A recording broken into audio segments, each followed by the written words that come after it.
Ago to implement the 65-game rule policy. The league put the rule in place to motivate players to not miss so many games during the regular season. Several high-profile players, including LeBron, Steph Curry, Cade Cunningham, and Giannis Antetokounmpo, will not be eligible for postseason awards because they have missed more than 17 games. LeBron has missed 18 games this season. For the first time in 21 years, he will not be eligible for selection to the All-NBA team or other honors. No debates, no speculation, just the info you need.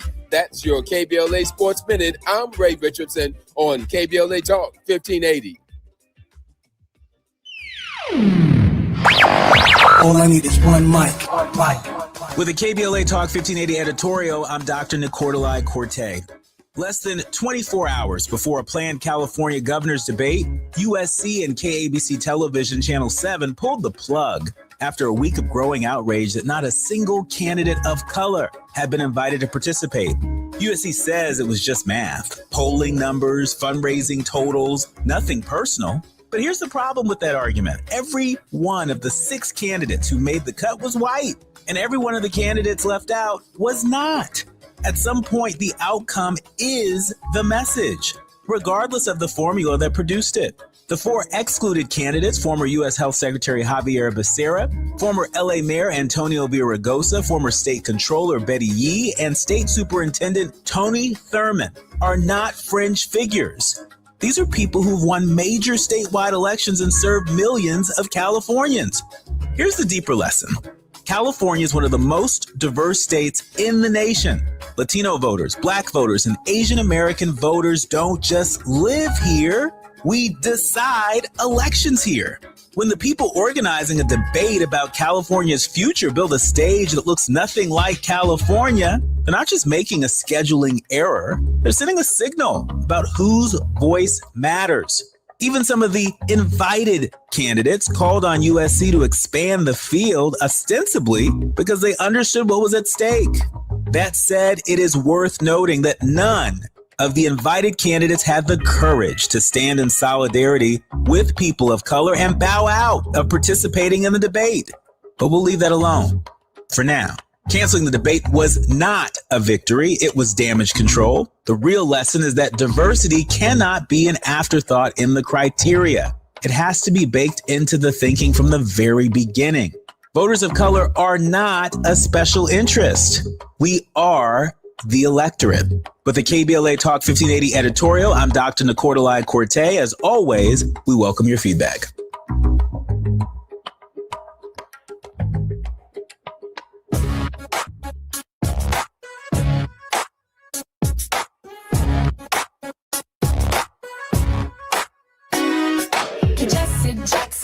Jr. Show.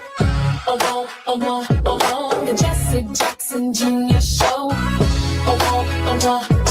The Jesse Jackson Jr. Show. The Jesse Jackson Jr. Show. Come on and talk with me. Come on and listen to me. Come on and talk with me.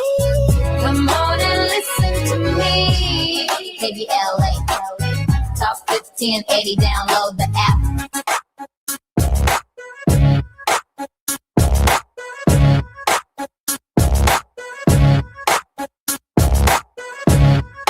You are listening to and streaming the Jesse Jackson Jr. Show. I'm your guest host, Dr. Nicordelai Corte, reporting for duty. I'm in touch until you be in touch. Follow me on all the social media platforms at Dr. Nicordelai. Just type in Dr. Niiq, DRNIIQ, and there I am, fresh for you to follow. Also, be sure to download the KBLA app to listen to us live or on demand, or just tell Alexa to play KBLA Talk 1580. Last but not least, be sure to subscribe to the KBLA YouTube channel. That way, you don't just get to hear us, but you get to see us in action, and jump in the YouTube group chat to sound off. We just might incorporate your comment into the show. So speaking of the show, we have a great show in store for you. Lots of trending headlines today, particularly as it relates to Iran and the war footing that the United States and Israel are on currently. We've got the right one here to help us unpack that. I should say the right two here to help us unpack that. I want to welcome to the show Professor P.L. De Silva. Dr. De Silva, he lectures at the School of Diplomacy and International Relations at Seton Hall University and is also a visiting professor at the Faculty of Humanities in South Africa. He is a regular contributor to Al Jazeera Net in Q News in Cairo. Welcome to the show, Dr. De Silva. Very nice to be on the show and very nice to meet you. Very nice to meet you too. We're also joined with Mr. Wiertsema. I hope I got that right. If not, I'm sure he'll correct me. He holds a master's degree in social anthropology. He is a longtime activist for environmental protection, economic justice, and international arms control. In 1990, he co-founded the Dutch organization Both Ends, that's working with civil society organizations throughout the world towards the protection of environmental and human rights. Welcome to the show, Mr. Wiertsema. Did I get that right? Thank you. Very right. Nice to be with you. It's very nice to be with you. Very nice to be with both of you. As I mentioned before, a lot of folks have the war in Iran on our mind.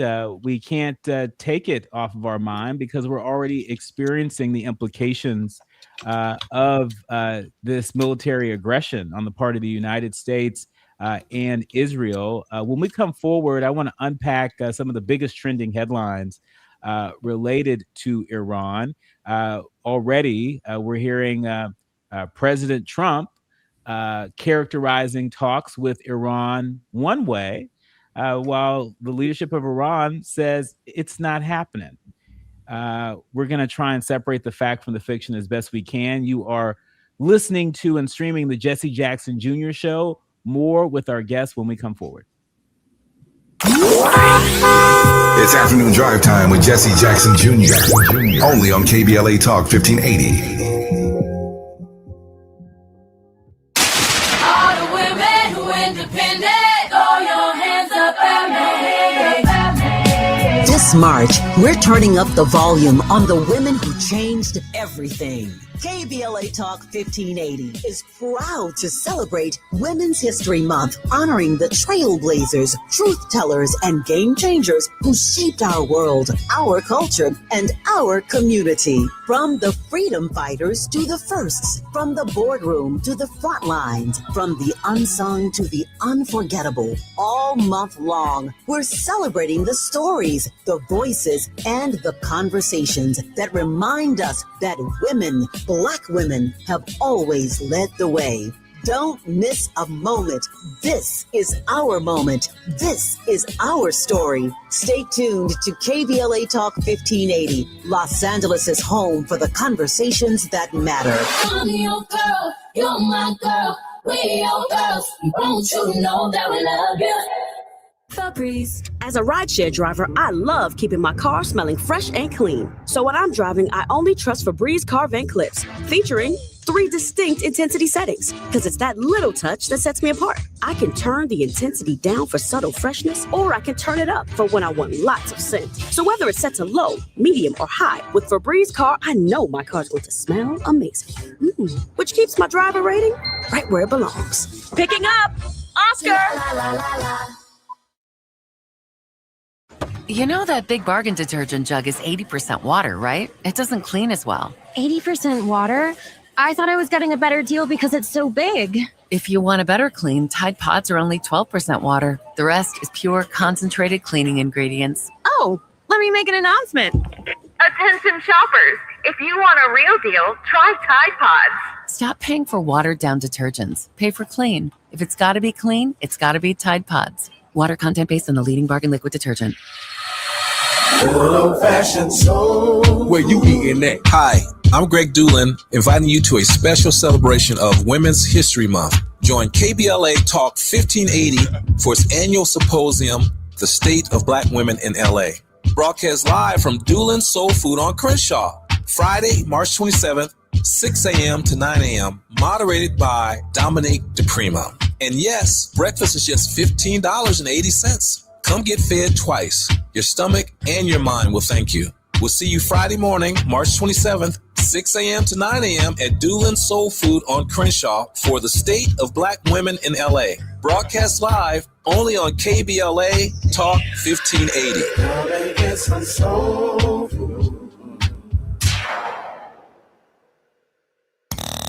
Now back to more of Jesse Jackson Jr. on KBLA Talk 1580. The Jesse Jackson Jr. Show. The Jesse Jackson Jr. Show. The Jesse Jackson Jr. Show. The Jesse Jackson Jr. Show. King Folly, drop the beat. Come on and talk with me. Come on and listen to me. Come on and talk with me.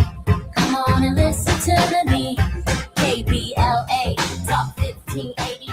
Download the app. You are listening to and streaming the Jesse Jackson Jr. Show. I'm your guest host, Dr. Nicordelai Corte. While Jesse Jackson Jr. is away, I'm in great company to dig into one of the biggest trending headlines today. Lots of folks talking about the military action that it's afoot, the war footing of the United States and Israel with Iran. I'm joined with Professor P.L. De Silva.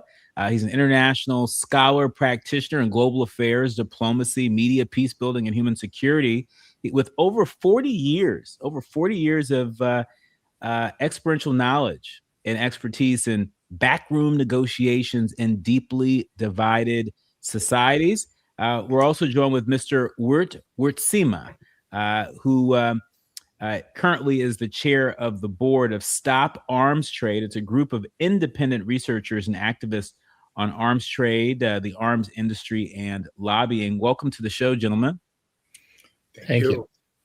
And so first things first, Dr. De Silva, I want to give you an opportunity to share from your vantage point what's keeping you up late at night as you follow these developments in Iran. And for our listeners and viewers that are a little less familiar about the latest, Let me just say that Iran today dismissed an American plan to pause the war in the Middle East, issuing their own counter proposal instead, as it launched more attacks on Israel and Gulf Arab countries. It's as reported by the Associated Press. We know that 2 officials from Pakistan described the 15-point U.S. proposal broadly, saying it addressed sanction relief and a rollback of Iran's nuclear program, limits on missiles, and the reopening of the Strait of Hormuz, through which a fifth of the world's oil is shipped. As of right now, the death toll from the war has risen. More than 1,500 people in Iran, over 1,000 people in Lebanon, 16 in Israel, and 13 U.S. Military members, as well as a number of civilians on land and sea in the Gulf region. And so I ask again, Dr. De Silva, what's keeping you up late at night? This is about market manipulation. While everybody else is counting the missiles and hypersonic missiles and drones and bombs and things like that, President Trump and his family and friends are raking in money by manipulating the markets. And what can I tell you? There are 2 political betting sites that should be banned. They're called Polymarket and Kalshi. Now, Donald Trump Jr. is on the advisory board of Polymarket. And just before Trump made his announcement, I'm talking to the Iranians, etc., they've placed a huge bet on oil. And I'll just like to read the numbers, right? Before Donald, tweeted in all caps on Truth Social, which is, by the way, it's an unofficial, privately owned Twitter account. It's not from the US government. But anyway, that's how he conducts official government business. Now, when that happened, $580 million were placed in oil bets. And there was a $2 trillion increase in market cap. And there was a surge in the S&P 500. The stock market lost $1 trillion and then went up again. And its family and friends, like the Commerce Secretary, who is the former chairman and CEO of Cantor Fitzgerald, these are the people who are kind of raking it in. This needs to be thoroughly investigated, to the fullest extent of the law. And these criminals need to be put behind bars.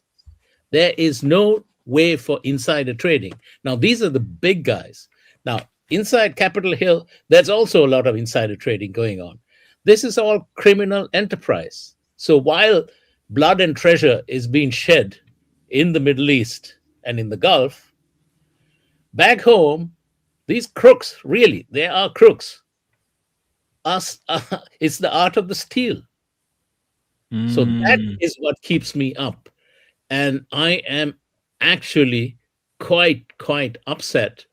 And we need to educate our people and the Congressional Black Caucus to hold these people and their feet to the fire and bring them to justice. The art of the steal. Those words really sort of break through the noise, especially given that one of the president's big claims to fame is his book, The Art of the Deal. The Art of the Deal. Mr. Wurtsema, same question. What is keeping you up late at night?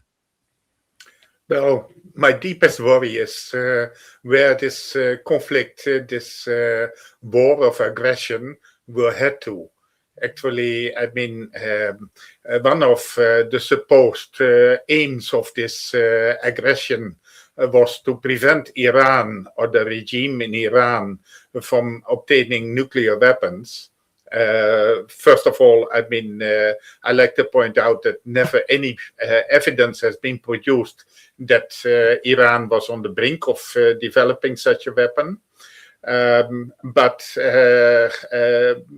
I mean, that being said, there is only one nation in the Middle East or in West Asia that is having nuclear weapons, and that is Israel. One of the 2 states that started this act of aggression. And I'm really worried that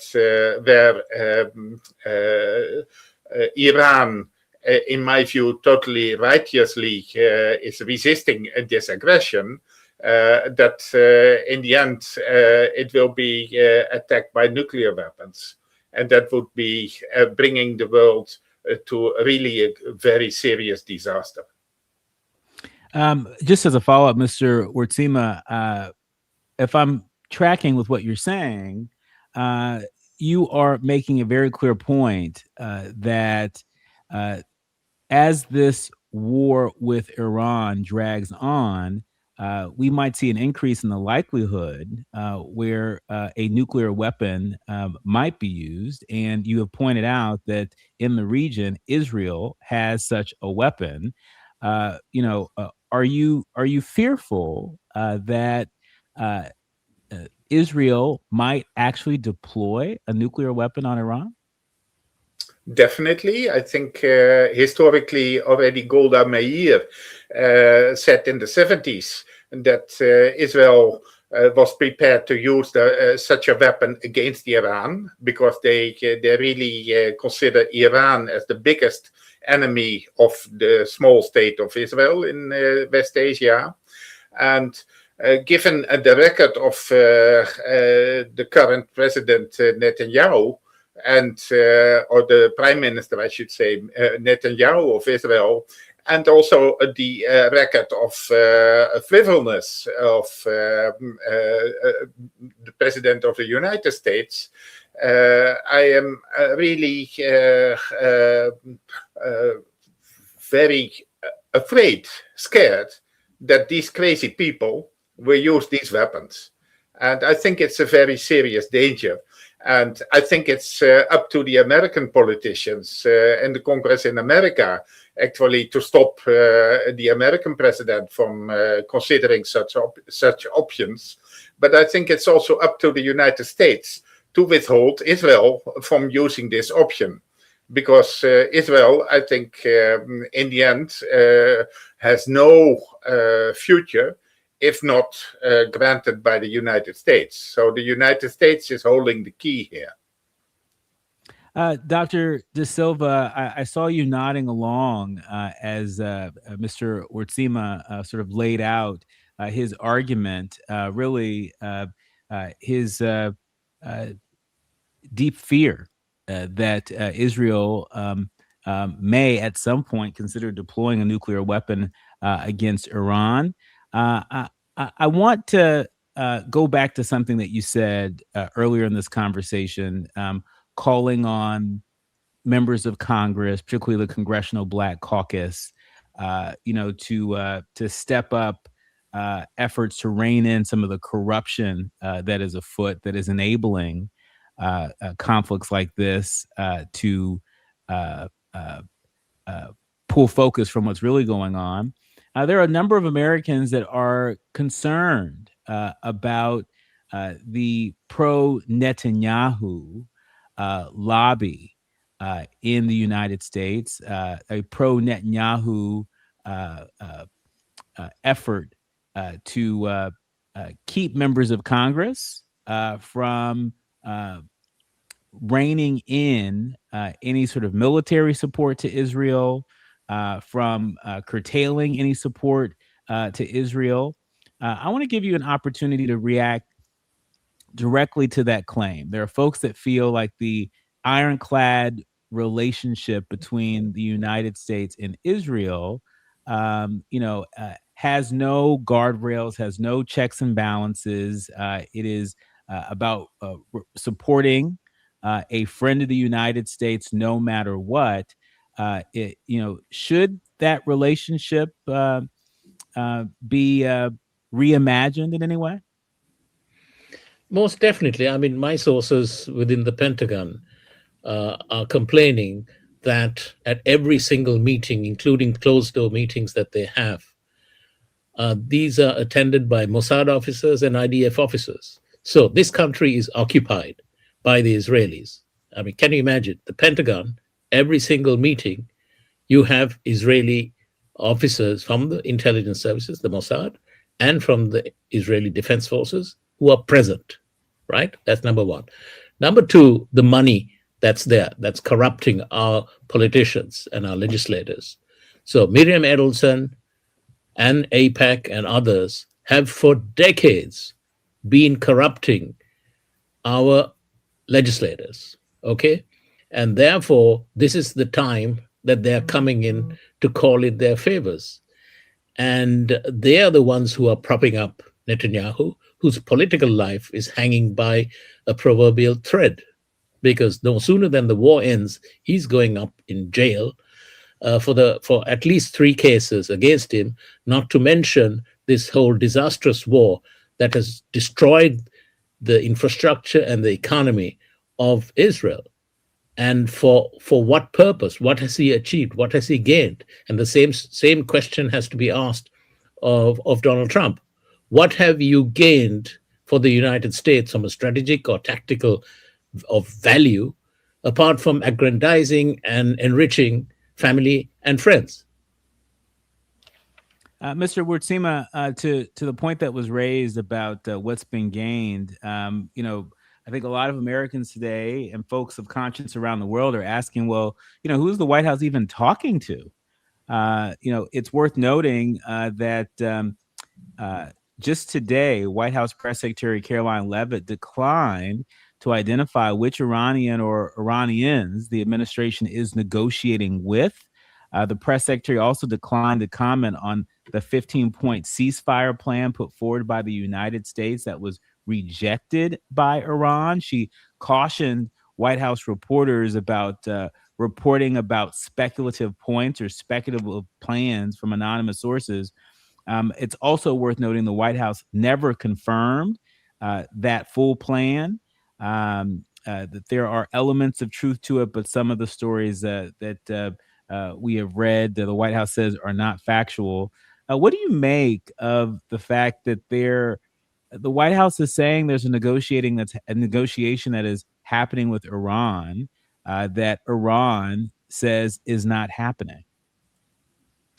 Well, I like to remember actually that Iran, the current regime in Iran, and the United States government were dealing with negotiations before the aggression started. So while they were doing the negotiations, they suddenly changed tack and out of the blue attacked Tehran. I mean, one can argue that it was Israel that started, but I think Israel and the US are together in this. So what kind of negotiations are they talking about? I mean, I don't think the current US government is a reliable partner in any negotiations. Of course, they are talking around, but they are talking on social media all the time. I mean, negotiations happen normally just behind closed doors, first confidentially. You need to build trust. And I mean, all that is shattered deliberately, I would say, very deliberately. And like Professor Da Silva is pointing out, I mean, it's just to make money for the family themselves, for some of the people in control in Washington, D.C. at the moment. So it's very upsetting and troubling. And I don't think there are any negotiations going on at the moment.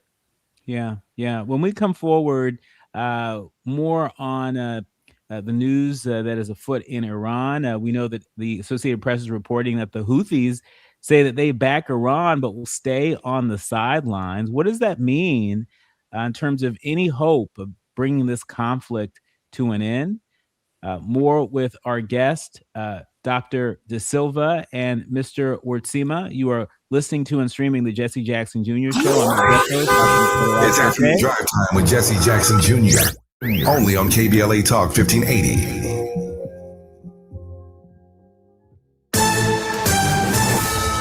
I'm Amber Payton with BIN News Now. Chicago's Black Mayor Brandon Johnson is pushing back on claims from 2 former top aides who say his administration was hostile toward law enforcement. The women and men who serve our city on the front line deserve the ultimate level of respect. Johnson defended their firing, saying fighting crime takes a broader team effort. A Florida woman has pleaded not guilty after allegedly opening fire on Rihanna's Los Angeles home. The woman faces multiple charges, including attempted murder, after prosecutors say she fired 20 rounds. Rihanna, A$AP Rocky, and their family were inside at the time, but no one was injured. And Tiger Woods returned to competitive play Tuesday in Match 2 of the Topgolf League. His team, Jupiter Lynx, fell to Los Angeles, marking his first appearance since being sidelined by disc replacement surgery last year. Get BIN News Now on demand 24/7 on the iHeartRadio app. Now at Big O Tires, for a limited time, get a free tire when you buy 3. That's right, buy 3, get 1 free. Valid on select tires with installation purchase. And synthetic oil changes start at only $39.99. Find your nearest store at BigOTires.com. This is the KBLA Sports Minute with Ray Richardson. The Lakers are back in action tonight. They wrap up their 6-game road trip at Indiana. The Clippers are at home tonight against Toronto. The NBA Players Association wants the league to modify or get rid of the 65-game rule, the rule that requires players to play in at least 65 games to be eligible for postseason honors. The problem for the Players Association is that they agreed with the league 3 years ago to implement the 65-game rule policy. The league put the rule in place to motivate players to not miss so many games during the regular season. Several high-profile players, including LeBron, Steph Curry, Cade Cunningham, and Giannis Antetokounmpo, will not be eligible for postseason awards because they have missed more than 17 games. LeBron has missed 18 games this season. For the first time in 21 years, he will not be eligible for selection to the All-NBA team or other honors. No debates, no speculation, just the info you need. That's your KBLA Sports Minute. I'm Ray Richardson on KBLA Talk 1580.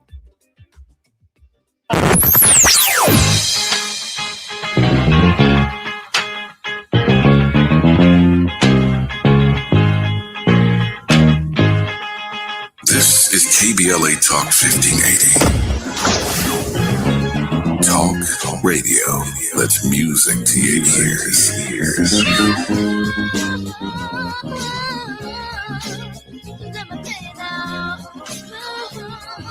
We're unapologetically progressive. KBLA Talk 1580. KBLA Talk 1580. We've got a lot to talk about. KBLA Talk 1580, connecting you with services and solutions. The midterm elections are upon us. It is voting season once again. Common Cause's motto is fighting for the democracy we deserve. In service of that goal, Common Cause puts its state and national policy expertise, massive network of grassroots supporters, and nonpartisan approach into action to strengthen our democracy against the challenges we face today. They work at every level of government on priorities that impact each of our lives, like defending the right to vote, limiting big money's influence on our elections, holding public officials accountable, and more. Common Cause is a nonpartisan grassroots organization dedicated to upholding the core values of American democracy. They seek to empower all people to make their voices heard in the political process. This election may be the most important one ever. If you'd like to make a donation or volunteer in service to the Constitution, please visit commoncause.org. That's commoncause.org. This is a community call to action from KBLA Talk 1580.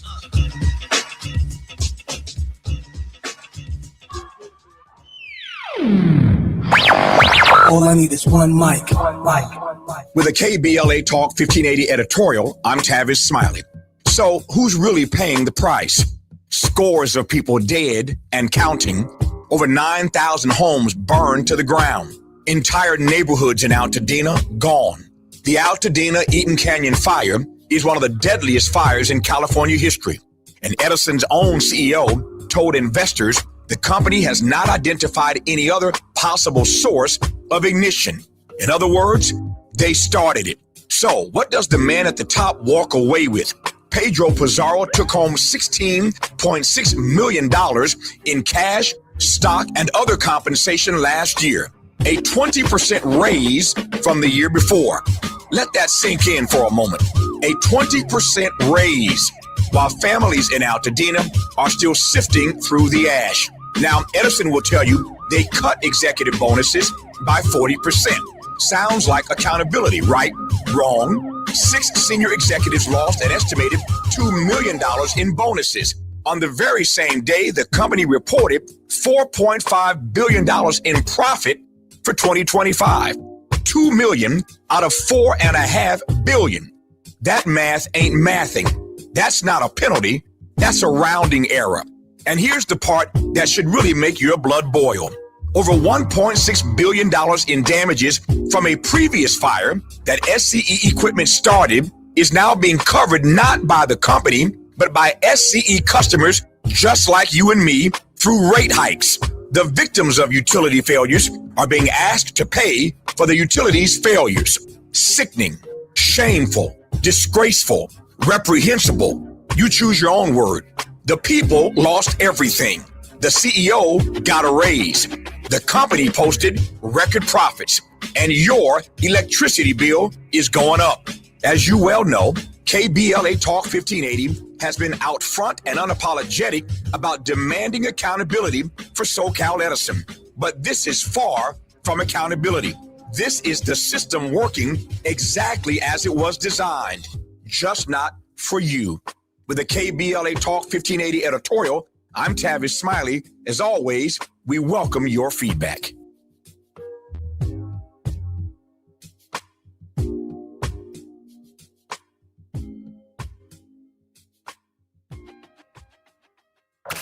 You're listening to Jesse Jackson Jr. on KBLA Talk 1580. The Jesse Jackson Jr. Show. The Jesse Jackson Jr. Show. The Jesse Jackson Jr. Show. You are listening to and streaming the Jesse Jackson Jr. Show. I'm Dr. Nicordelai Corte, your guest host, in for our friend and brother Jesse Jackson Jr. I'm delighted to be with you this hour, joined with two incredible leaders. I'm talking about Professor De Silva. He's an international scholar practitioner in global affairs, diplomacy, media, peace building, and human security. Over 40 years of experience there, particularly when it comes to backroom negotiations in deeply divided societies. I'm sure his work is in high demand. We're also joined by Mr. Wiert Sima. He is the chair of the board of the Stop Arms Trade, a group of independent researchers and activists on arms trade and arms industry and lobbying. He's co-founder of the Dutch organization Both Ends.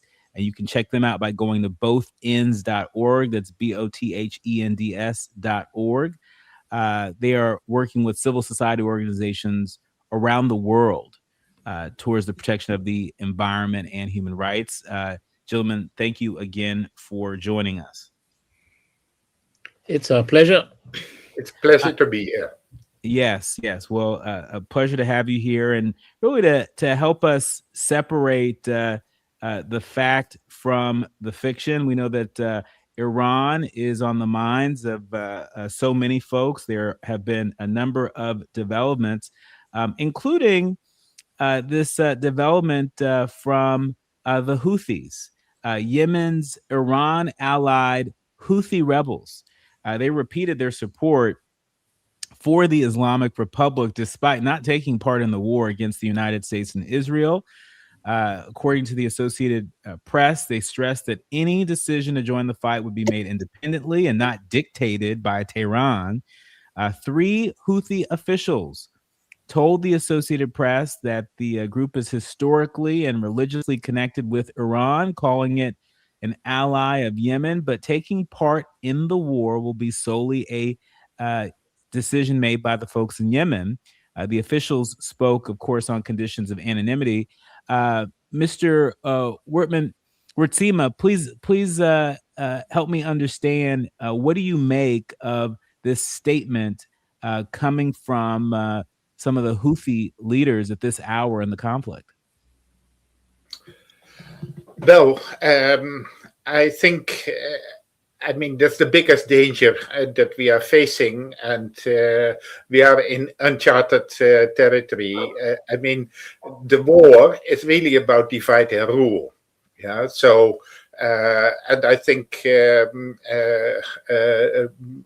Houthis have been already since the war in Gaza started, been very clear and explicit, but also before that, explicit on their support of the Palestinian cause.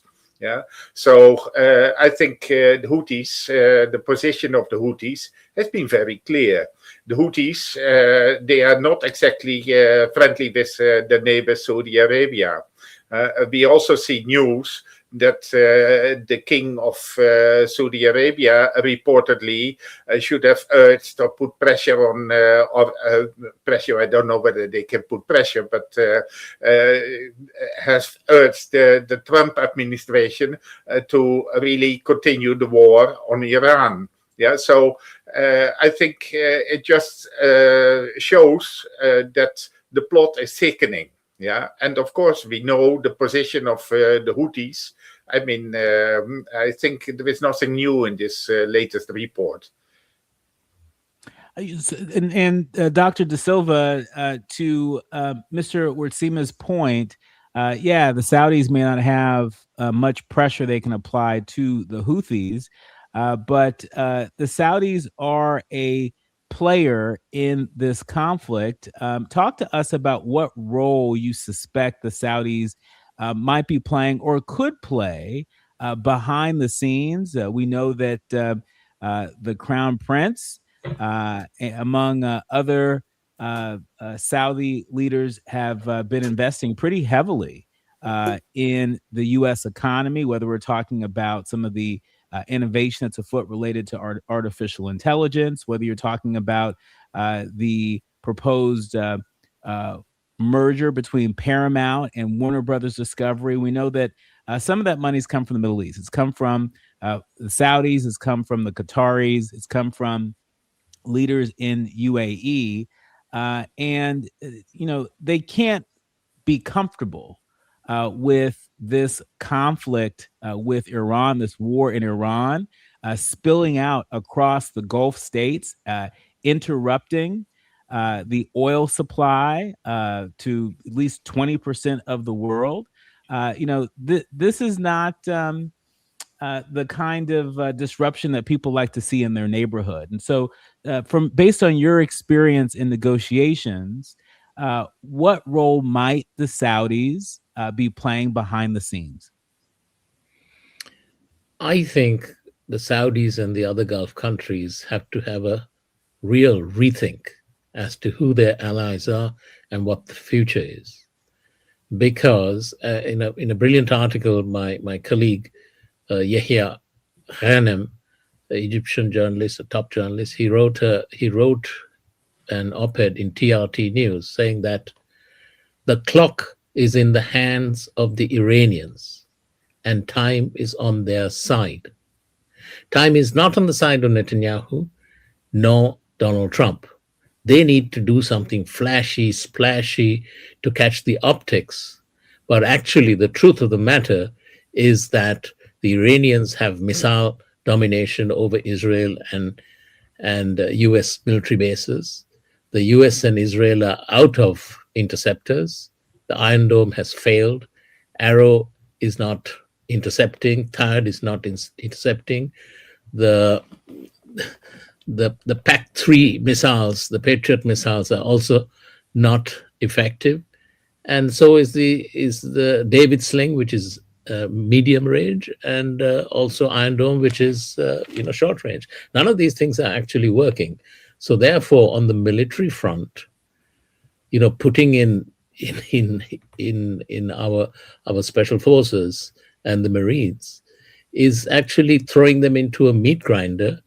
And Trump does not care about sacrificing blood and treasure for his hubris, and not willing to admit that he had made a phenomenal strategic blunder in following Netanyahu, in attacking the Iranians, and not listening to the chairman of the Joint Chiefs of Staff, four-star Air Force General Dan Kane, who said, we are going to run out of munitions, and our allies are not going to support us. And you can see the NATO are keeping out of this dogfight. So there are a lot of things that are going on. And as Yahya Ghanem said, the Iranians have the clock. All they have to do is to run down the clock. And Netanyahu and Trump are toast. Trump is going to lose, and the GOP, the Republican Party, are going to lose the midterm elections. And after that, we're going to see Trump getting impeached, and Netanyahu will also end up in jail. That's my prediction. When we come forward in our remaining minutes with our incredible guest, Mr. Wurtsema, I understand there's an anecdote that you have to share with us from a meeting with the late, great Reverend Jesse Jackson Sr., meeting that you all had when the world was in a very different place. I want to give you a chance to share that story and more. You are listening to and streaming the Jesse Jackson Jr. Show. I'm your guest host, Dr. Nicordelai Corte. More when we come forward. While you're stuck in traffic, we can at least bring you up to speed on the news of the day. You're listening to Jesse Jackson Jr. only on KBLA Talk 1580.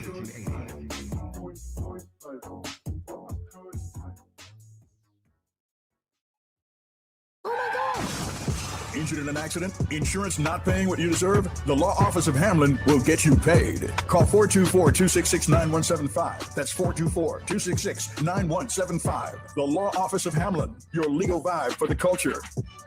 We asked seniors how to prevent Medicare scams. My best advice, if you get a phone call, do not talk to the person. These people are well trained. Don't talk to them. They don't know me. They're just trying to scam me. Don't be fooled. Hang up. Just hang up. Never give out your Medicare number. They're going to get your number to put in a false claim. If I get a call from someone, I don't pick up the phone. And should I pick up the phone and they ask for information, then I hang up. How do you detect Medicare fraud? Just like I check my credit card statements, I check my Medicare statements monthly. Scammers can get a hold of your number, order medical devices through your account, and you're not even going to know about it if you don't look at your statement. Check your statement every month. If you get your statement and you see something that you know you did not have done, you report it. Call your senior Medicare Patrol. To report Medicare fraud, call the Senior Medicare Patrol at 855-613-7080. KBLA Talk 1580. We've got a lot to talk about. KBLA Talk 1580, connecting you with services and solutions. The midterm elections are upon us.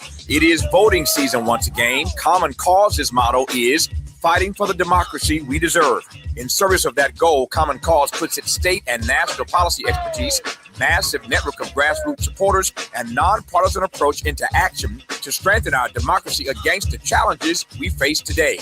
They work at every level of government on priorities that impact each of our lives, like defending the right to vote, limiting big money's influence on our elections, holding public officials accountable, and more.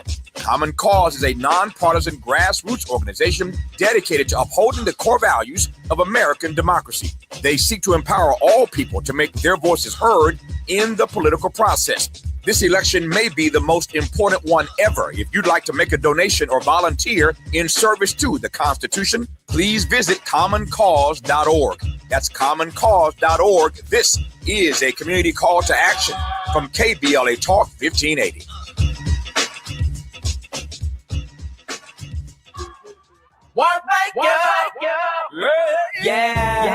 The California Crusader newspaper would like to thank all of our subscribers for their support throughout the years, proudly serving the South Los Angeles and South Bay areas for more than 40 years. The California Crusader is a multicultural, Black-owned, adjudicated newspaper that focuses on providing newsworthy information to the people in our community. We're constantly looking for ways to assist businesses in our community to connect with our subscribers. We provide low-cost, effective ways to promote your business with our reasonable and affordable advertising rates. You can participate by suggesting, sharing, and submitting your stories on the California Crusader newspaper Community Share Facebook group page, or visit our website at cal-cruise-news.com. That's cal-cruise-news.com. Then click on the Submit Now button located on the top right corner of the homepage, or text CCN to 42828. Again, text CCN to 42828. The California Crusader newspaper, working together to build a better community for our future. Subscribe today.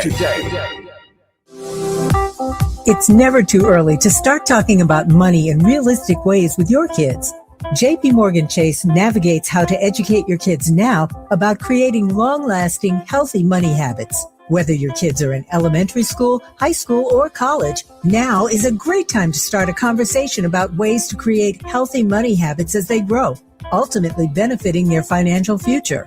Talking about money in a realistic way to support your kids' lifestyle and dreams, your first banking account geared towards high school or college. It's never too early. Explaining the basics, what you earn and what you spend, building financial confidence starts with getting organized. Learning and practicing vital money skills now will stay with them for life. Tools they will have to stay on top of their finances and achieve their goals. This segment is sponsored by JP Morgan Chase.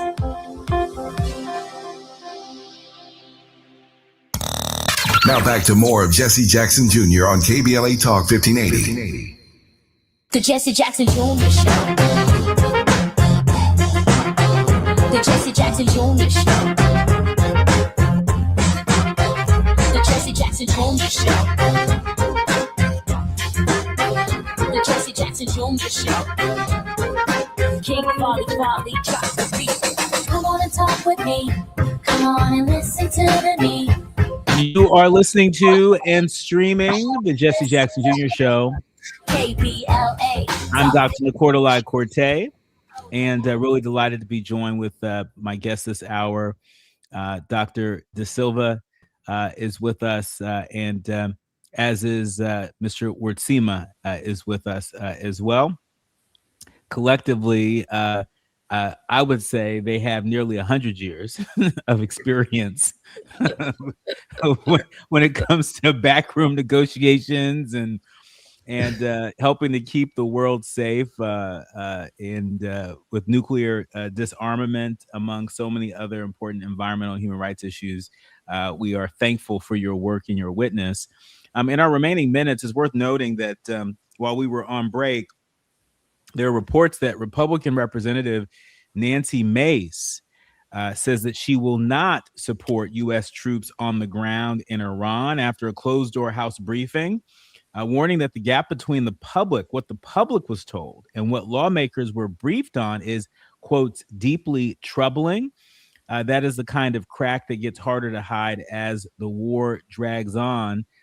Dr. De Silva, what do you make of this? The fact that a standard bearer in the Republican Party, in the Republican House, is drawing a bright line and saying she won't support troops on the ground in Iran.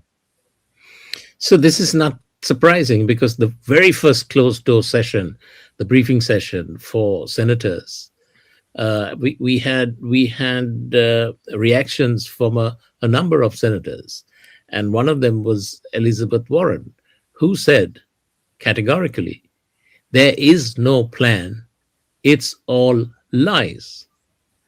And then another senator said, Trump is out of control. He said he attacked Iran because he had a feeling. So this is the kind of situation where there's no strategic thinking, there's no tactical thinking, and the Trump administration and Hegseth and others are not willing to listen to people who know better from within the Pentagon and Joint Special Operations Command. And now they're using presidential executive authority to deploy the 82nd, the 75th Rangers, which is part of Delta Force. All of these guys are going to be sent into the meat grinder, and along with the Marines, so the two expeditionary units. So the numbers are not enough. The Iranians have 1 million man strong military, and if you use von Clausewitz's theories of combating an army like that, you would need 2 or 3 times that number to have boots on the ground and fight the Iranians, and it will be extremely bloody and costly, as we saw in the Iraq-Iran war, right? So this is an unwinnable situation, and we are going to, lose blood and treasure, young American lives, because of the hubris and literally the stupidity of Trump and the people around him. In our remaining minutes, Mr. Wurtsema, I understand that you've been down memory lane and you have remembered a meeting that you had many years ago with a warrior for peace around the world, Reverend Jesse Jackson Sr. Talk to us about that moment with Reverend Jackson when the world was indeed in a very different place. Yeah, that was indeed a great, memorable event. That was at a World Peace Conference in Vienna, I think in 1980 or 1981. It was still the heydays of the Cold War. But there were peace activists from both the communist bloc at that time, Eastern Europe and Soviet Union, and from the Western countries, including America. And Reverend Jesse Jackson Sr., he came and speak to the audience, and actually he gave a very wonderful, inspiring speech, making clear that the fight for peace and the fight for civil rights, as he had been involved in all his life, together with Dr. Martin Luther King and, of course, so many other Afro-American activists, that fight and the fight for peace are deeply interconnected. So what we need at this point, I think, is that sort of leadership to come out more from America. I know that there is leadership in America also taking a stand against the current administration. But I think the inspiration that Reverend Jackson Sr. gave not only to Afro-Americans and to civil rights movement in America, but to the wider world, that sort of inspiration is really lacking in these times. So I think, it is important to note that in that way, the United States of America in the current days, is losing some of the standing it had with global fights for justice and peace that it had in the past. So that is, I think, telling also, where Professor De Silva says that, look, America is currently in for a losing war. I think actually the lack of leadership shows that also America is losing ground. Yeah, so I see other sounds. I have many contacts with civil society activists around the globe, and the credibility of America as also a society where there is leadership for a different world, that leadership is gone. And I think that is troubling, because we need this alternative movement desperately to create the world of peace that we need and that the world needs at this moment. Our thanks to our two incredible guests that bring over, well, nearly 100 years of experience between the two of them. Professor P.L. De Silva, an international scholar, practitioner in global affairs, diplomacy, media, and peace building. He lectures over at the School of Diplomacy and International Relations at the Seton Hall University. And Mr. Wiert Wurtsema, who is a social anthropologist. He is the co-founder of Both Ends, working with civil society organizations throughout the world. He's chair of the Stop Arms Trade, and we can't wait to have you all back again soon. You've been listening to and streaming the Jesse Jackson Jr. Show. More when we come forward on KBLA Talk 1580. KBLA 1580 Santa Monica. I'm Amber Payton with BIN News Now. Chicago's Black Mayor Brandon Johnson is pushing back on claims from two former top aides who say his administration was hostile toward law enforcement. The women and men who serve our city on the front line deserve the ultimate level of respect. Johnson defended their firing, saying fighting crime takes a broader team effort. A Florida woman has pleaded not guilty after allegedly opening fire on Rihanna's Los Angeles home. The woman faces multiple charges, including attempted murder, after prosecutors say she fired 20 rounds. Rihanna, A$AP Rocky, and their family were inside at the time, but no one was injured. And Tiger Woods returned to competitive play Tuesday in Match 2 of the Top Golf League. His team, Jupiter Lynx, fell to Los Angeles, marking his first appearance since being sidelined by disc replacement surgery last year. Get BIN News Now on demand 24/7 on the iHeartRadio app. Now at Big O Tires, for a limited time, get a free tire when you buy 3. That's right, buy 3, get 1 free. Valid on select tires with installation purchase. And synthetic oil changes start at only $39.99. Find your nearest store at BigOTires.com. This is the KBLA Sports Minute with Ray Richardson. The Lakers are back in action tonight. They wrap up their 6-game road trip at Indiana. The Clippers are at home tonight against Toronto. The NBA Players Association wants the league to modify or get rid of the 65-game rule, the rule that requires players to play in at least 65 games to be eligible for postseason honors. The problem for the Players Association is that they agreed with the league 3 years ago to implement the 65-game rule policy. The league put the rule in place to motivate players to not miss so many games during the regular season. Several high-profile players, including LeBron, Steph Curry, Cade Cunningham, and Giannis Antetokounmpo, will not be eligible for postseason awards because they have missed more than 17 games. LeBron has missed 18 games this season. For the first time in 21 years, he will not be eligible for selection to the All-NBA team or other honors. No debates, no speculation, just the info you need. That's your KBLA Sports Minute. I'm Ray Richardson on KBLA Talk 1580. All I need is one mic. With a KBLA Talk 1580 editorial, I'm Tavis Smiley. So, who's really paying the price? Scores of people dead and counting. Over 9,000 homes burned to the ground. Entire neighborhoods in Altadena gone.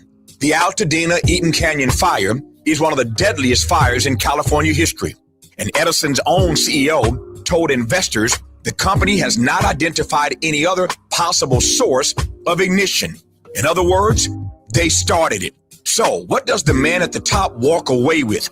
Pedro Pizarro took home $16.6 million in cash, stock, and other compensation last year, a 20% raise from the year before.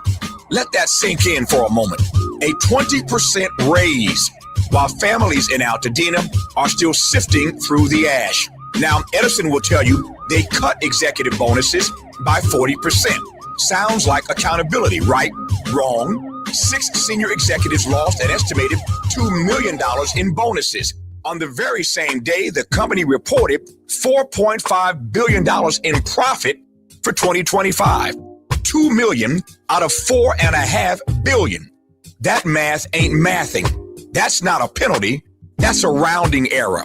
And here's the part that should really make your blood boil.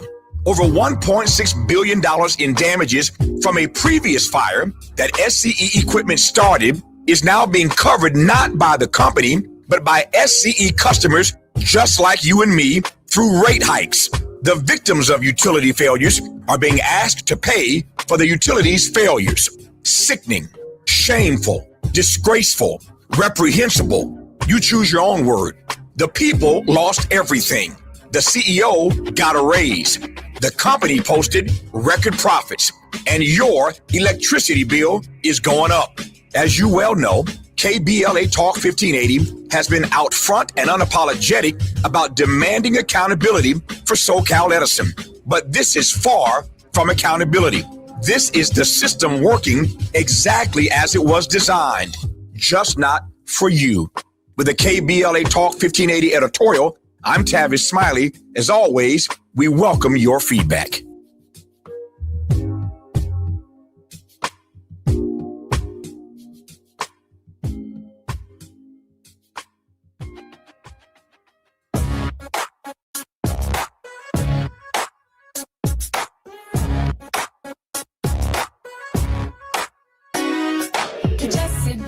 Jackson Jr. Show. The Jesse Jackson Jr. Show. The Jesse Jackson Jr. Show. The Jesse Jackson Jr. Show. Come on and talk with me. Come on and listen to me. Come on and talk with me. Come on and listen to me. Maybe LA. You are listening to and streaming the Jesse Jackson Jr. Show. I'm Dr. Nicordelai Corte, your guest host, in for our friend and brother, Jesse Jackson Jr. You can typically find me here on KBLA Talk 1580 or on your favorite podcast platform, hosting a More Perfect Union in the afternoon drive time right here on KBLA Talk 1580, where we like to separate the fact from the fiction. And that's exactly what we will continue to do even within this hour. I'm in touch, and so you be in touch. Be sure to follow me on all the social media platforms at Dr. Nicordelai. Just type in Dr. Niq, DRNIIQ, and I pop right on up. You can find me on X. You can find me on Instagram. You can find me on Threads. You can find me everywhere at Dr. Nicordelai.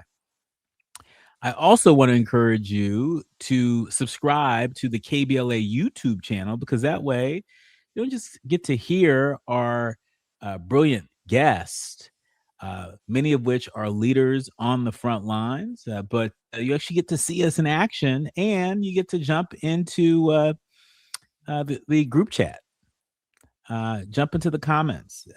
Don't be shy.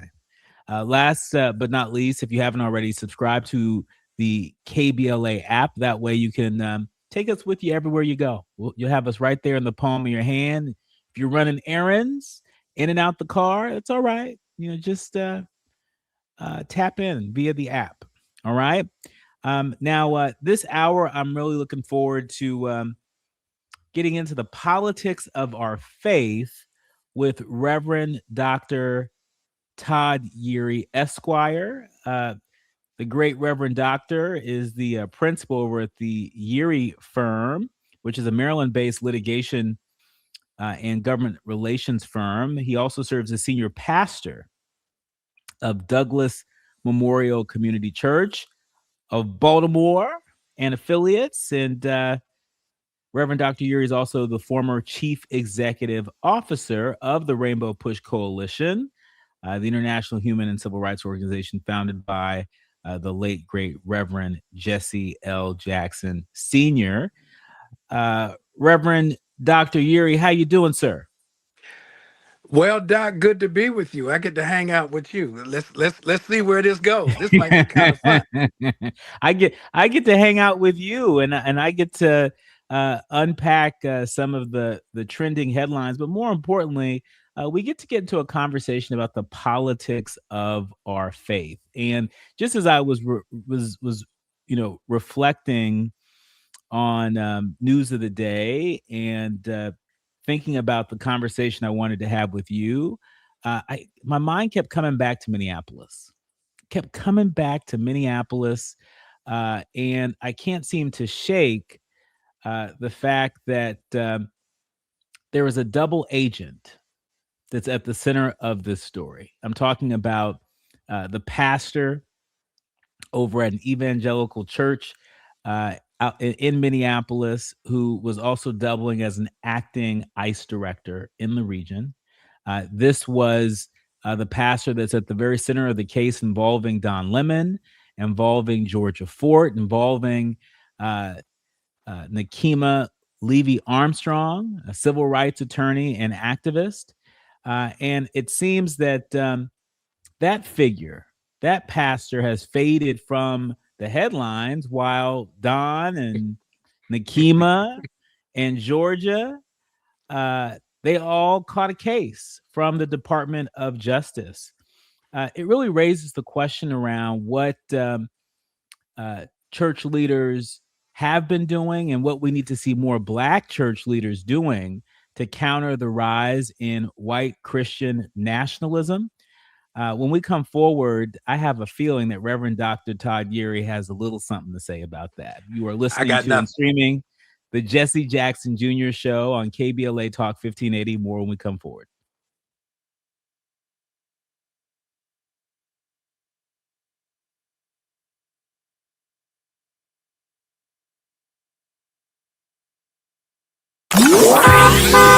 It's afternoon drive time with Jesse Jackson Jr. Only on KBLA Talk 1580.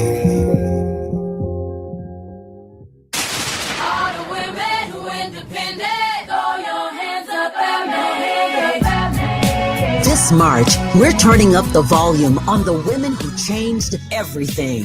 KBLA Talk 1580 is proud to celebrate Women's History Month, honoring the trailblazers, truth tellers, and game changers who shaped our world, our culture, and our community. From the freedom fighters to the firsts, from the boardroom to the front lines, from the unsung to the unforgettable, all month long, we're celebrating the stories, the voices, and the conversations that remind us that women, Black women, have always led the way. Don't miss a moment. This is our moment. This is our story. Stay tuned to KBLA Talk 1580, Los Angeles' home for the conversations that matter. I'm your girl, you're my girl, we're your girls. Won't you know that we love you? Febreze. As a rideshare driver, I love keeping my car smelling fresh and clean. So when I'm driving, I only trust Febreze car vent clips, featuring 3 distinct intensity settings, because it's that little touch that sets me apart. I can turn the intensity down for subtle freshness, or I can turn it up for when I want lots of scent. So whether it's set to low, medium, or high, with Febreze car, I know my car's going to smell amazing. Which keeps my driver rating right where it belongs. Picking up, Oscar! You know that Big Bargain detergent jug is 80% water, right? It doesn't clean as well. 80% water? I thought I was getting a better deal because it's so big. If you want a better clean, Tide Pods are only 12% water. The rest is pure concentrated cleaning ingredients. Oh, let me make an announcement. Attention shoppers, if you want a real deal, try Tide Pods.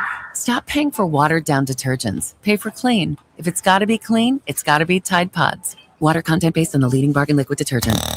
Now back to more of Jesse Jackson Jr. on KBLA Talk 1580.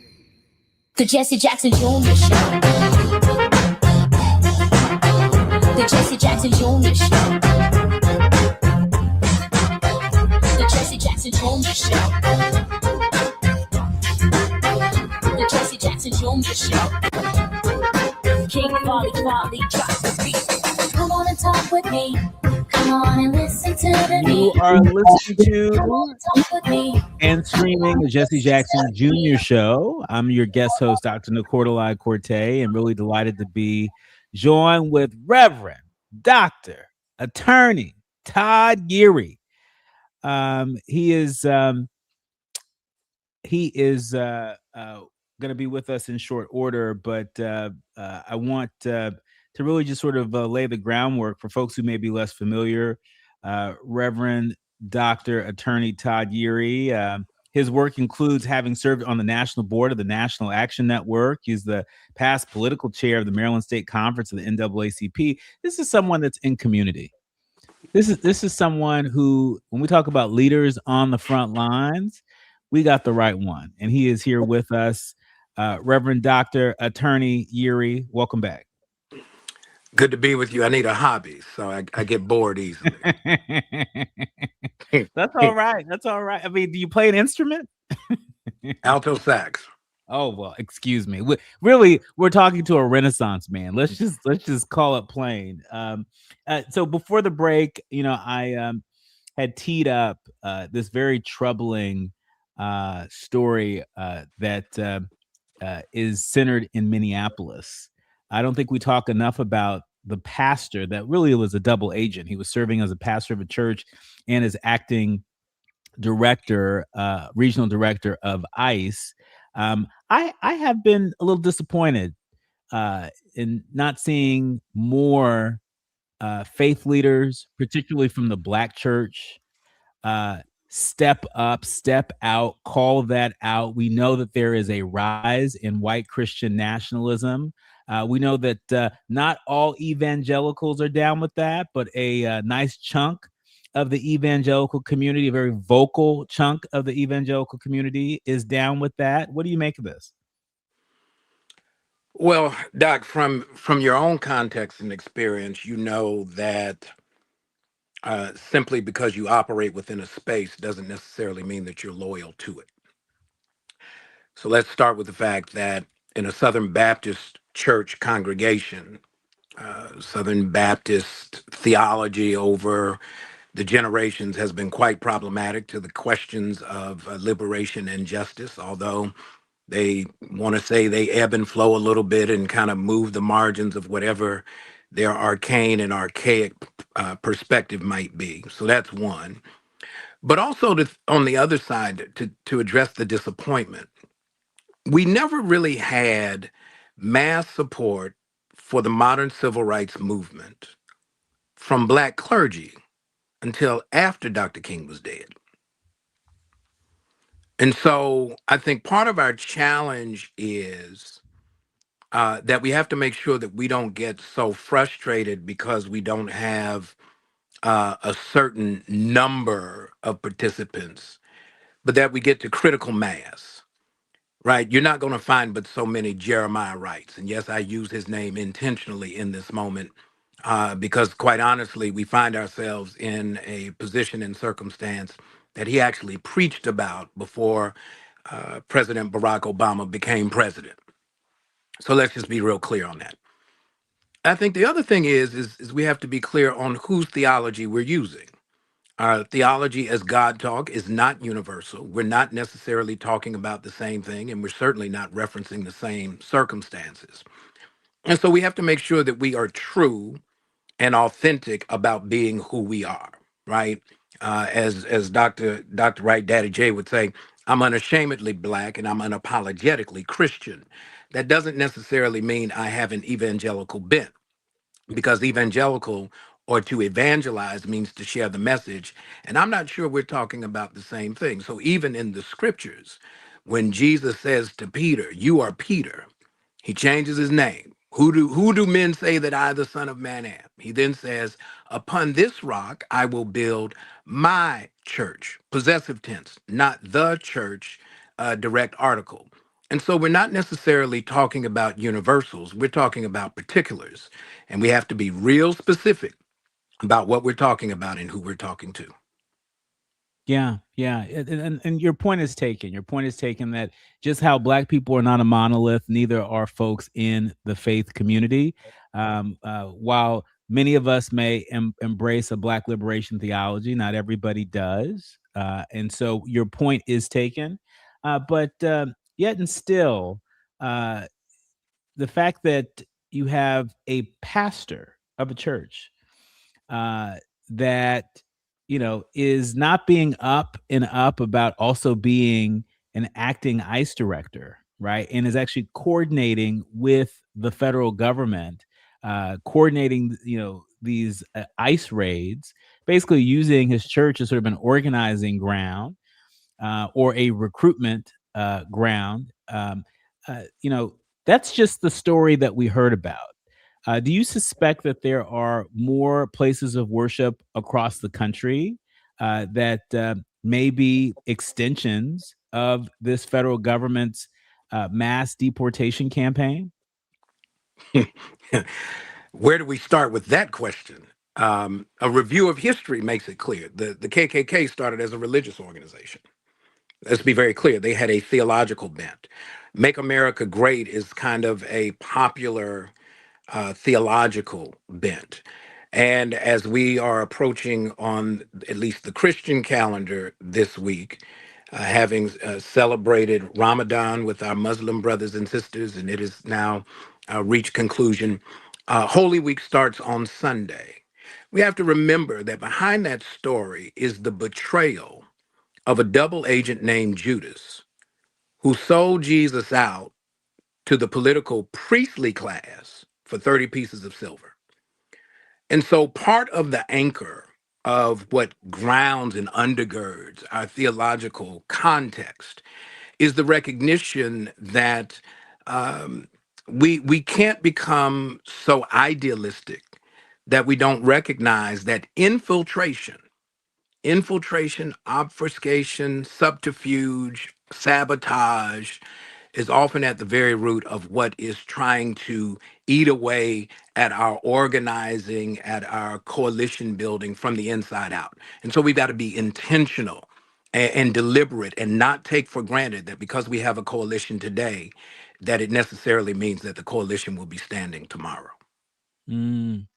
And we know that there are sources reporting that the prosecutors, the DOJ prosecutors who are charging Don Lemon and Georgia Ford and Nikema Levy Armstrong, they've accused them of civil rights violations for disrupting a service at the city's church in St. Paul, again, where a local official was a U.S.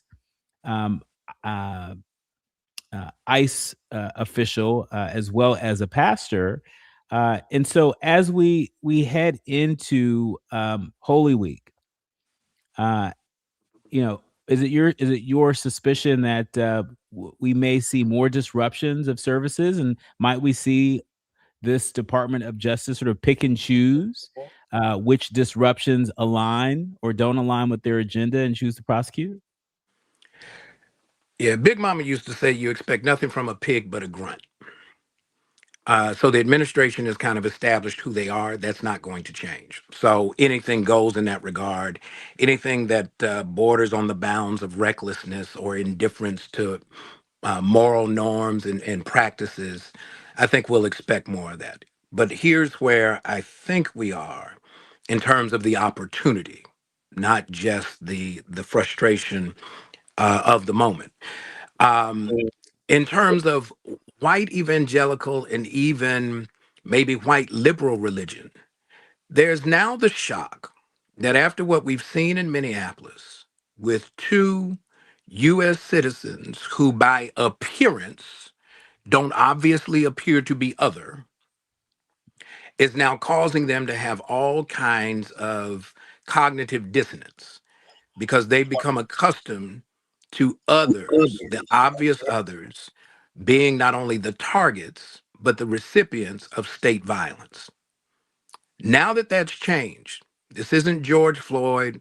And while we're talking about DOJ coming after Don Lemon and others, right, in their role as observers, it's the same Justice Department that is about to drop the charges against 2 of the remaining untried officers who helped to create the circumstance of the false search warrant that led to police imposing themselves on Breonna Taylor's home the night she was killed.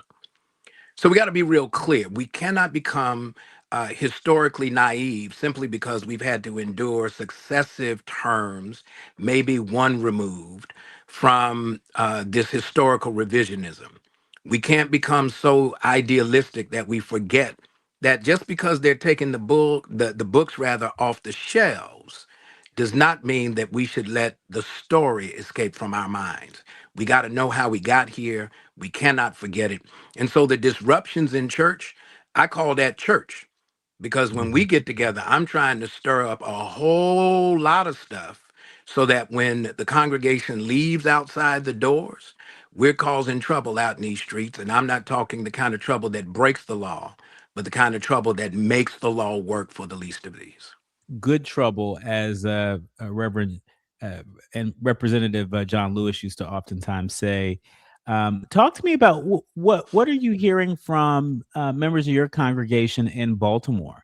We know that this administration has been very critical of Governor Wes Moore. I've been in the Oval Office questioning President Trump, and I can tell that when you bring up anything related to Wes Moore, it seems to get under his skin. Talk to me about what you're hearing from your congregation. We know there are a lot of federal workers that live in Maryland. There are a number of folks who've been doged, and the rise in gas prices, the rise in the price of everything is squeezing everyone. What are you hearing from your congregation?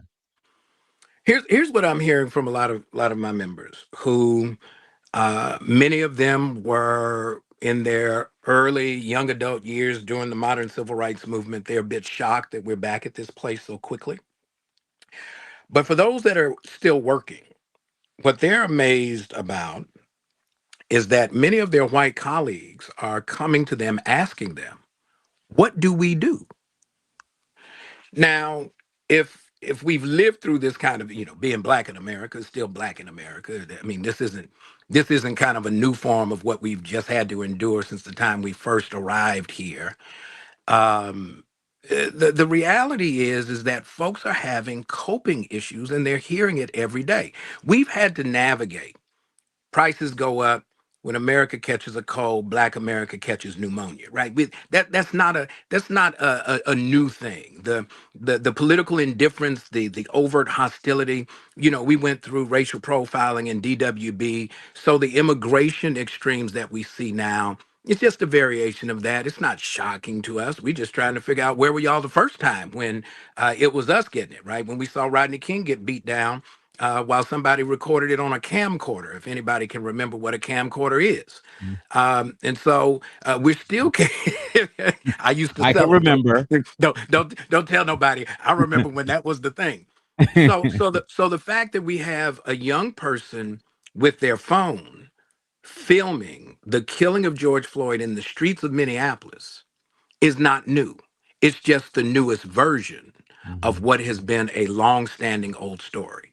And so part of our responsibility when you ask about, the colleagues in the Black church writ large, white institutional training often brainwashes us. We can have a whole conversation about that. But every now and then, as I say, Jesus had 12 disciples. We know Judas was problematic. Many times when Jesus was rolling into difficult places, he took Peter, James, and John. And then when it was really, really serious, he took Peter. So Peter pretty much was always with Jesus. But we understand Peter was also the one the night that Jesus was arrested, came to Jesus's defense. And he didn't ask to borrow a knife. He drew his own sword. And so there's something about street cred. It's not an endorsement of violence. It is a recognition that when the state asserts itself violently, you have to be prepared to defend yourself against state violence. And that often requires us to have to make difficult choices and to recognize that we're probably going to operate in limited numbers. Yeah. I mean, and even as you lay that out so well, you lay out the fact that even among Jesus's disciples, there were some weak links, right? And I think there are a number of folks in the faith community who might say that Paula White is one of those weak links. There are a number of folks who witnessed the rise of Paula White, someone who came up from poverty, someone who was not a stranger to the Black church, and someone who has evolved into a standard bearer of the Trump White House. She serves as the president's personal pastor. She also runs the White House office on faith-based initiatives. And there are folks out there that have tied her together with folks like Senator Lindsey Graham and talking about sort of the prophecy and profiteers of America's holy war. When we come forward, I want to get your reaction to that framing. Is it fair? Is it not fair? Has there been any outreach from Black church leaders to Paula White? Has there been any outreach from Paula White to Black faith leaders like yourself? More with Reverend Dr. Attorney Todd Eury. When we come forward, you're listening to the Jesse Jackson Jr. Show on KBLA Talk 1580. It's afternoon drive time with Jesse Jackson Jr. Only on KBLA Talk 1580.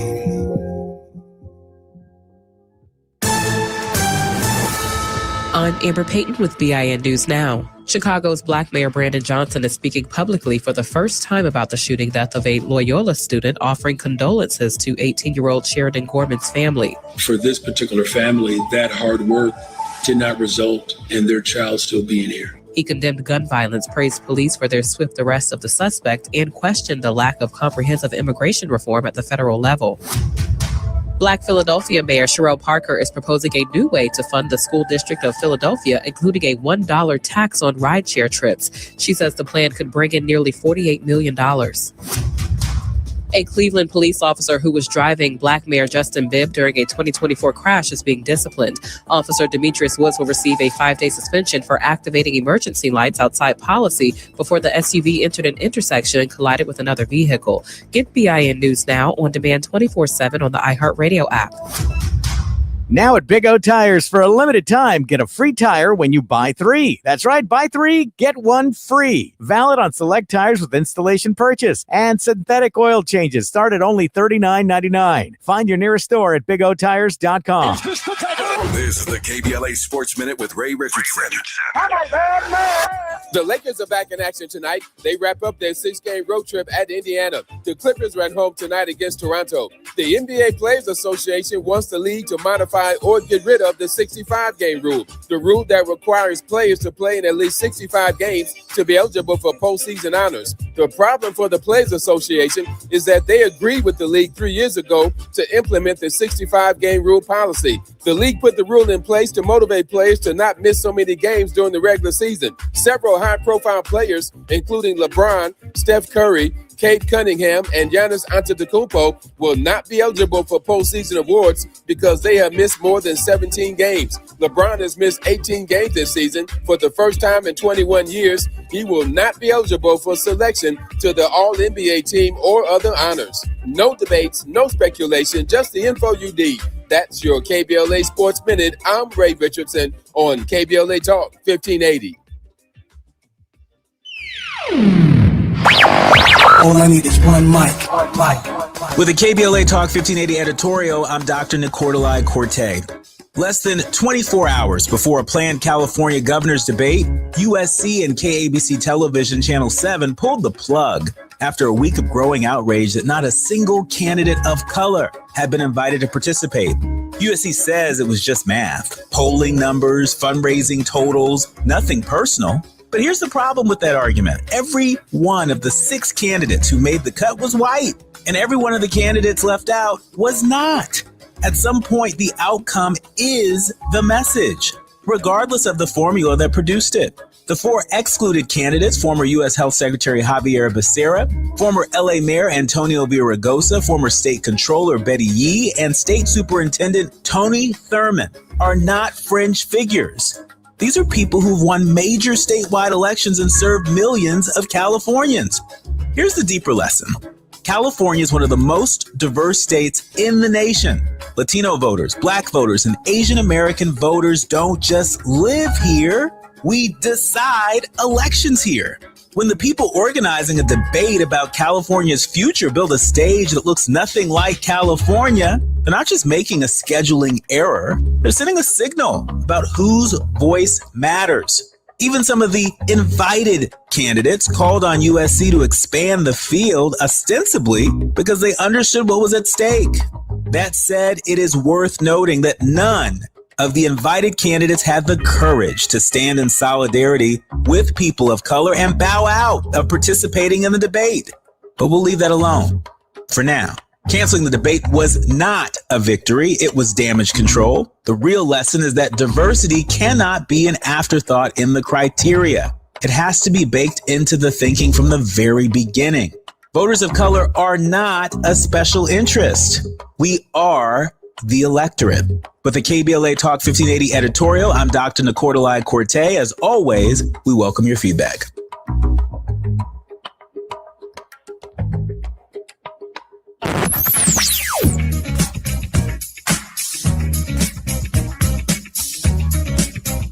This is KBLA Talk 1580. Talk radio.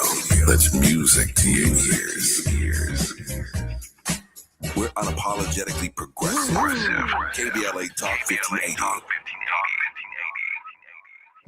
We're at Doolin's on Crenshaw. It's a special place where the neighborhood comes together. Got the fried chicken, the catfish, the candy yams, the mac and cheese. It's all delicious. I'm Isaac Bryan. I represent the Crenshaw District in the California State Legislature, and I'm supporting Tom Steyer for governor of California. California is under attack, and we need a fighter who's going to come in on day one and stand up for California values and push back. That person is Tom Steyer. Tom and I have been fighting together for the better part of a decade.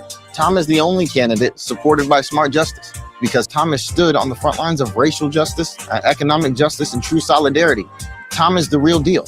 He's the only candidate in the race with a comprehensive plan to make the billionaires and the corporations pay their fair share so we can fund things like universal health care and education. He means what he says, and he does what we need. This is a moment when we've got to fight fire with fire, and I believe that fire is Tom Steyer. Ad paid for by Steyer for Governor 2026. You're listening to Jesse Jackson Jr. on KBLA Talk 1580. The Jesse Jackson Jr. Show.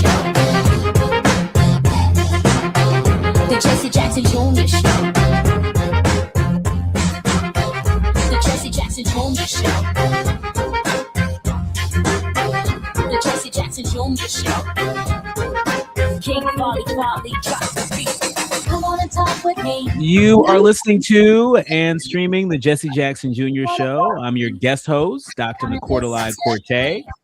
You can typically find me weekdays in afternoon drive time from 4 to 6 p.m. As host of A More Perfect Union and White House correspondent for KBLA Talk 1580. I'm really delighted to be in conversation this hour on the politics of our faith with Reverend Dr. Attorney, Renaissance man, Todd Eury. He is a Maryland-based litigation and government affairs firm. He runs that firm as a principal, and he also serves as senior pastor of the Douglas Memorial Community Church of Baltimore and its affiliates. He is no stranger to service, having served on the national board of the National Action Network and the past political action chair for the Maryland State Conference of the NAACP. Reverend Dr. Attorney Eury, before the break, I was asking you about Paula White, who serves as the president's personal pastor and who leads the White House Office on Faith-Based Initiatives. Do you know Paula White? I do not know her. I have met her, but that's been many, many moons ago before some of the transitions to her pastoral aspirations and before she really got engaged in politics. So it's an interesting role that she holds and has. I'm not sure how that role is actually being helpful to addressing the concerns that affect many in the communities where Black churches are situated. Yeah. Well, there was an image that caught my attention a few weeks ago in the Oval Office. President Trump had invited a group of Christian leaders into the Oval Office where they gathered around him and they laid hands on him in prayer as the conflict involving Iran was continuing to escalate at that point. This image of mostly white Christian leaders. I think there is one Black man, one Black person who happens to be a Black man that I see in this image. And, you know, a lot has been written about the rise in white Christian nationalism. You know, what do you make of not just that rise in white Christian nationalism, but the role that faith leaders like Paula White may or may not be playing in terms of enabling that rise in white Christian nationalism? One, I'm not. I don't yet have an opinion one way or the other on whether or not this is intentional conduct or just kind of circumstantial. It just happens to be that she has this role, and in fulfilling that role, it causes her to engage with key parts of the president's base, many of them very conservative in their theological perspective, but certainly formidable in terms of their political presence. And so she's engaging at that level. But since the days of the moral majority and the evolution of kind of this very conservative but politically influential bloc around interests that are often in contradistinction or contradiction to the concerns of our community, you're now beginning to find odd sort of placeholders in these roles. I'm not sure what skill set she brings to this outreach or what Rolodex comes with it. But on the flip side, if there is an opportunity to have a credible conversation, we don't have to agree on everything, but we ought to at least have a substantive conversation on anything. I'm not sure that that's the posture of this administration. And so it causes a bit of concern because I think in many ways, this administration is just saying, let's wait and see what happens with the midterm. But it's also a test for the Black church. And this is maybe, you didn't ask it, but I'll offer it. The Black church has been holding itself out as being influential in terms of moving masses of people. Well, that's a math problem. We can count that. To say it and not necessarily deliver on it undermines credibility on one hand, but it also causes us to lose, I think, a relational point with our own constituents. And so we got to be more intentional, not just saying, all right, we'll let you come talk to our congregation on a Sunday when you want to come during campaign season, come say hi and all the rest of that kind of stuff. I get it. But if it's not translating into what Reverend Jackson used to tell us all the time, you don't get what you deserve, you get what you negotiate. Well, if you're not in a negotiating posture because you can't mobilize your own base, then what it means is that you open yourself up to the lip service that often we criticize coming from not just this administration, but others, be they Democrat or Republican, because I don't know that there's any real confidence that as community leaders, Black clergy have grounded themselves in being able to prove that we can help, assist, encourage, mobilize those with whom we interact, those whom we pastor, to be part of the political process. And until we get good at that and consistent with that, I think that's going to be an ongoing question. But talk to us about examples of Black churches that have gotten good with that can deliver on that. It may not be every church, it may not be every affiliate, but there are certainly some churches, some houses of worship that pass that stress test. That pass that stress test. I think it's important that we recognize that work that is afoot across the country. And I love that I'm having this conversation with you because you're a man about action, right? I mean, you're the former chair of the National Action Network. I mean, you all know quite a bit about what it takes to organize people, to keep them engaged, and to deliver results. And so talk to us about what are some examples that come to mind from different parts of the country of Black churches, Black church leaders that are creating a model for future engagement? Well, since you're about to get me in trouble, you let me go on and invoke the name of the chair of the board of the National Action Network, who is Dr. W. Franklin Richardson, and has been. So I've been on the board. I've never been the chair. And so I certainly want to acknowledge his longstanding and incredible leadership. But inside his leadership, where he has a convening every December of Black denominational leaders to have a conversation about how do we engage in a civically responsible, but a civically engaged conversation, not just about mobilization, but just by education, awareness raising. That was Reverend Jackson's model. Many times we want folks to jump right into the marches in the streets, but we haven't yet had a conversation to say, let's talk about what's really going on in the church basement, right? Where we take what's happening in the news and we make sure that our members and community members, they may not even be members of our churches, have an opportunity to wrestle with the narrative. so that when it is time to organize, when it is time to mobilize, they're not asking, why are we doing this?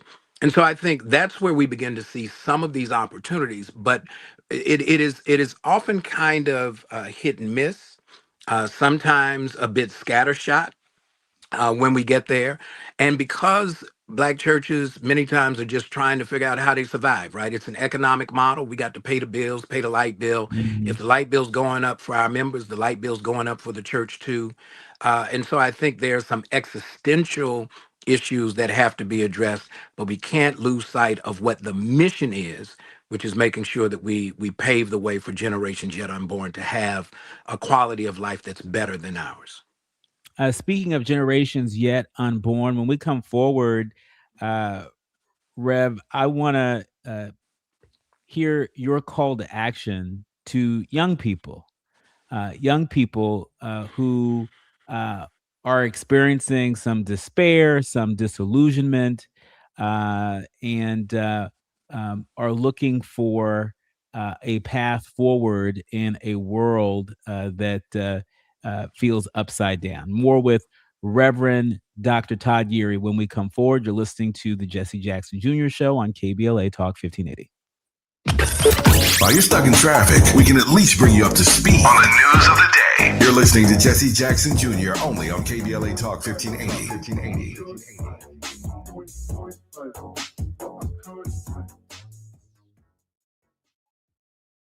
Breathe easier with the South Coast Air Quality Management District most forecasts and alerts when air quality is poor right on your phone. It's free and easy to use. Just search South Coast AQMD and download today. What's your air quality? Are you drowning in IRS tax debt? Angela was. She called Civic Tax Relief and saved over $80,000. Felicia was having health problems, got behind on her taxes, interest and penalties were adding up. She called Civic Tax Relief and saved over $15,000. Civic Tax Relief is a professional tax negotiation firm that can protect you from the IRS. If you're getting collection letters, call Civic Tax Relief for a free consultation. They will go to work helping you discover all the relief programs you may qualify for free. James owed the IRS $37,000. Civic Tax Relief represented him against the IRS, and by the time everything was completed, he did not owe the IRS anything. If you are in trouble with the IRS, call Civic Tax Relief for your free consultation now. 800-200-2257. 800-200-2257. Get a free consultation and real tax relief. Call 800-200-2257. 800-200-2257. KBLA Talk 1580. We've got a lot to talk about.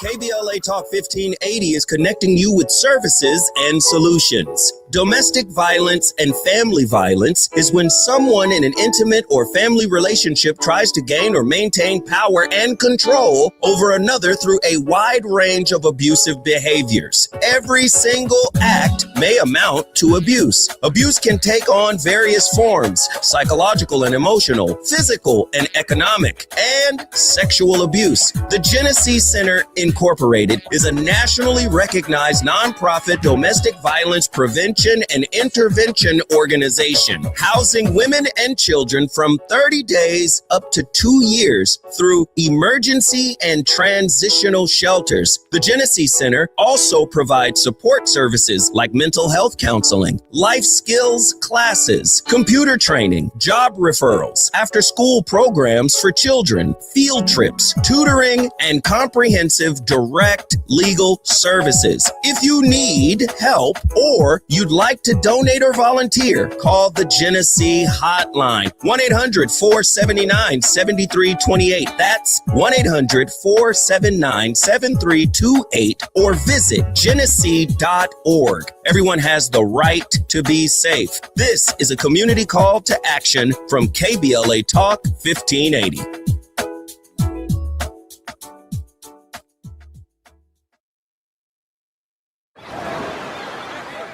Hear that? That's the sound of your life. Perfectly imperfect. Beating in rhythm to the world you've created. But every time you drive after drinking, music gets drowned out. Your life sounds pretty great. Don't let a buzz ruin it. Buzzed driving is drunk driving. Don't drive buzzed. A message from NHTSA and the Ad Council. Did you know about 1 in 3 people with plaque psoriasis may also develop psoriatic arthritis, which causes joint pain, stiffness, and swelling? Does this sound like you? Listen to what it sounds like to be a million miles away. Tremfya guselkumab, taken by injection, is a prescription medicine for adults with moderate to severe plaque psoriasis who may benefit from taking injections or pills or phototherapy, and for adults with active psoriatic arthritis. Serious allergic reactions and increased risk of infections and liver problems may occur. Before treatment, your doctor should check you for infections and tuberculosis. Tell your doctor if you have an infection, flu-like symptoms, or if you need a vaccine. Imagine being a million miles away. Explore what's possible. Ask your doctor about Tremfya. Visit Tremfya.com or call 1-800-526-7736. Now back to more of Jesse Jackson Jr. on KBLA Talk 1580. The Jesse Jackson Jr. Show. The Jesse Jackson Jr. Show. The Jesse Jackson Jr. Show. The Jesse Jackson Jr. Show.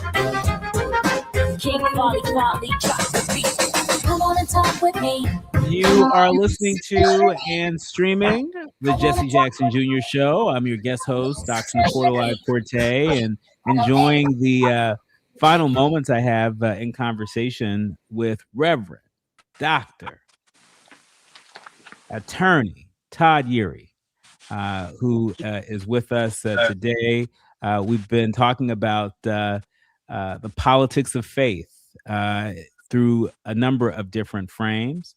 And before the break, Reverend Dr. Eury, I was asking you about your message to young people. There are a number of folks on these internet streets and on the physical streets, many of which will take to the streets this Saturday at the No Kings protests that are happening across the country. Last I checked, there are over 3,000 No Kings rallies that are scheduled to happen across the United States to send a message to this president, to our government, and to the world that we, the people, are not aligned with what is happening in our name here at home and abroad. What's your message? What's your message to young people that are feeling bewildered and disillusioned and just not optimistic about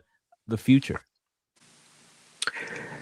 Well, that's where it becomes really personal in many contexts. One, having young adult, older kids, and adolescent younger kids. In many ways, I've got 2 generations of my own who are navigating that, with a father who is a pastor and an attorney operating in a space that they're still trying to figure out, how does this thing even work? And so when I consider what to say to them, I think about what would I say to my own kids? And a lot of that has come by way of what I have gleaned and what I've experienced. Dr. King came to leadership in his mid-20s.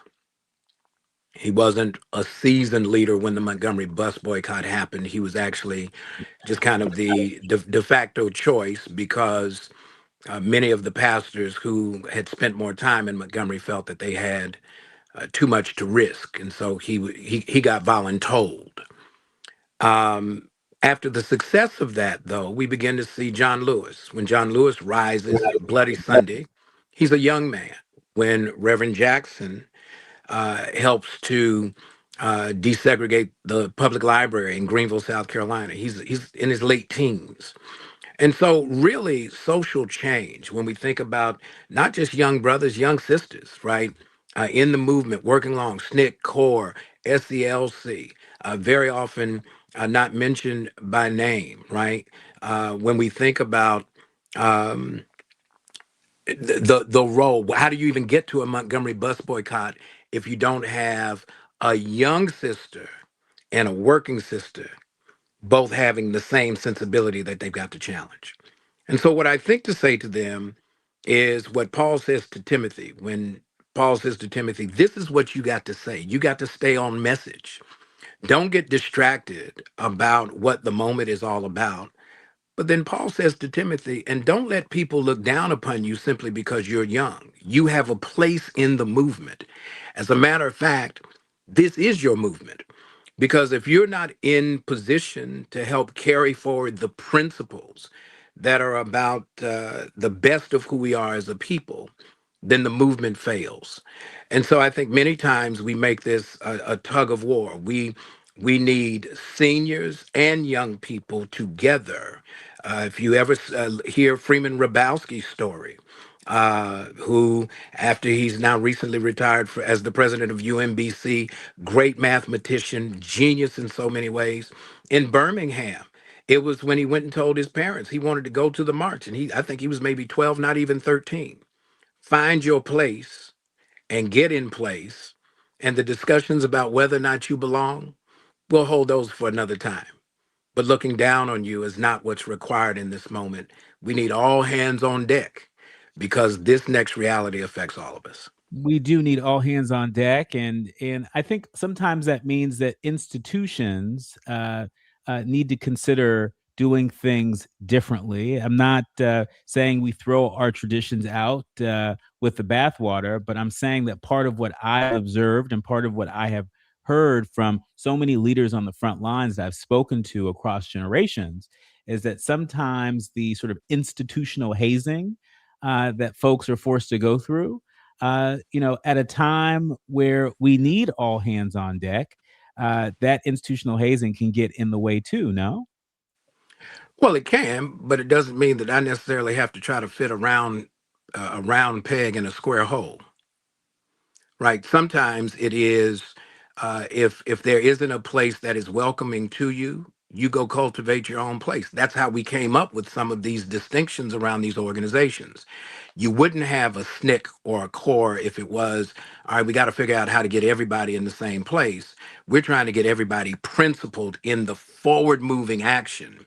And if that means we have to embrace the development and the cultivation of new organizations, new opportunities for folks to lead in this space, then so be it. The more the merrier is probably the perspective that I would bring until we all get to where we're supposed to be.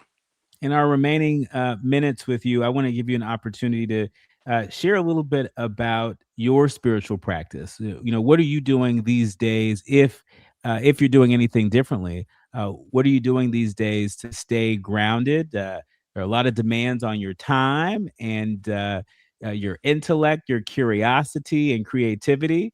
What are you doing to stay grounded, and what can you offer us? Don't waste time. None of us knows what time it is ultimately on the clock of our lives. We all get prospectively 24 hours in a day, 60 seconds in a minute, 60 minutes in an hour. Don't waste time, because the last thing you want to do is to look back on the time that is now behind you and realize that you've got regret because you could have put that time to good use and made a difference. And instead, you're trying to play catch up. So make the most out of today. Every moment matters.